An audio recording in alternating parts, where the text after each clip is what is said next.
ঢাকার শাহজালাল আন্তর্জাতিক বিমানবন্দরে কার্গো ভিলেজে আগুন লেগেছে। ভয়াবহ আগুনে ক্ষতি বিশাল। সেখানে কর্মরত 25 আনসার সদস্য আহত হয়েছেন। বিমানবন্দরে ফ্লাইট ওঠানামা সাময়িকভাবে বন্ধ রাখা হয়েছে। আগুন নিয়ন্ত্রণে কাজ করছে ফায়ার সার্ভিসের 37টি ইউনিট। এছাড়া সেনা, নৌ বিমান বাহিনীও আগুন নিয়ন্ত্রণে ফায়ার সার্ভিসকে সহায়তা করছে।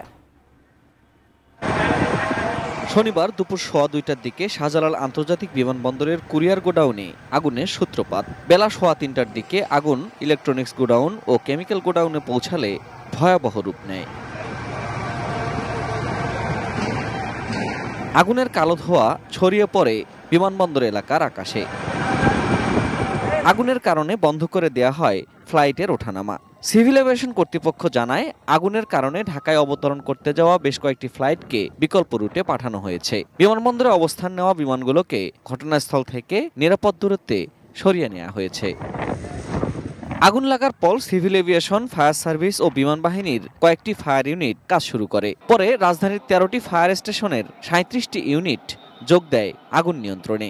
এছাড়া সেনা, নৌ এবং বিমান বাহিনীর সদস্যরাও যোগ দিয়েছে আগুন নিয়ন্ত্রণে।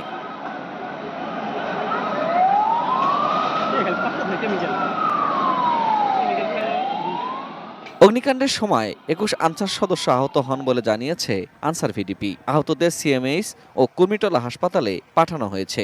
আগুনে ক্ষয়ক্ষতি ব্যাপক হতে পারে বলে ধারণা করছে আমদানিকারক ও ব্যবসায়িক প্রতিনিধিরা। ঘটনাস্থলে মোতায়েন করা হয়েছে পুলিশ, বিজিবি, র্যাব সহ বিভিন্ন আইনশৃঙ্খলা বাহিনীর সদস্যদের।